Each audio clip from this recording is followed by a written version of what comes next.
بسم اللہ الرحمن الرحیم۔ مصر میں زمانہ جاہلیت سے یہ دستور چلا آ رہا تھا کہ جب بھی دریائے نیل ٹھہر جاتا تو ایک حسین اور خوبصورت لڑکی کو قتل کر کے دریا کے حوالہ کر دیا جاتا تو دریائے نیل پھر حسب معمول چل پڑتا۔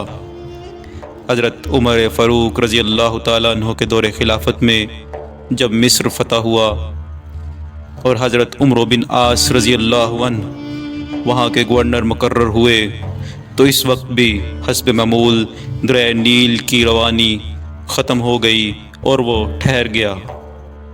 اس موقع پر حضرت عمرو بن عاص رضی اللہ تعالیٰ عنہ سے لوگوں نے اس دستور کا ذکر کر کے اس کے مطابق عمل کی اجازت چاہی۔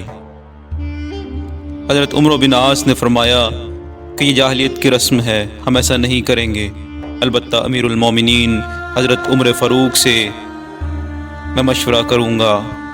چنانچہ حضرت عمر بن عاص رضی اللہ تعالیٰ عنہ نے امیر المومنین کو خط لکھا اور اس واقعے کی پوری تفصیل بیان کر کے مشورہ چاہا۔ امیر المومنین حضرت عمر فاروق رضی اللہ تعالیٰ عنہ نے اس کے جواب میں دریائے نیل کے نام ایک چٹھی روانہ فرمائی اور حضرت عمرو بن عاص کو لکھا کہ وہ چٹھی دریائے نیل میں ڈال دیں۔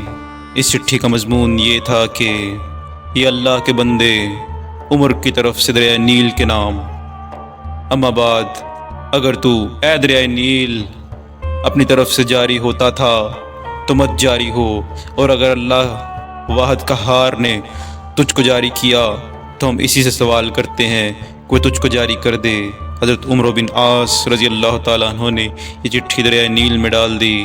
ڈالنا ہی تھا کہ دریائے نیل خوب تیزی کے ساتھ رواں ہو گیا۔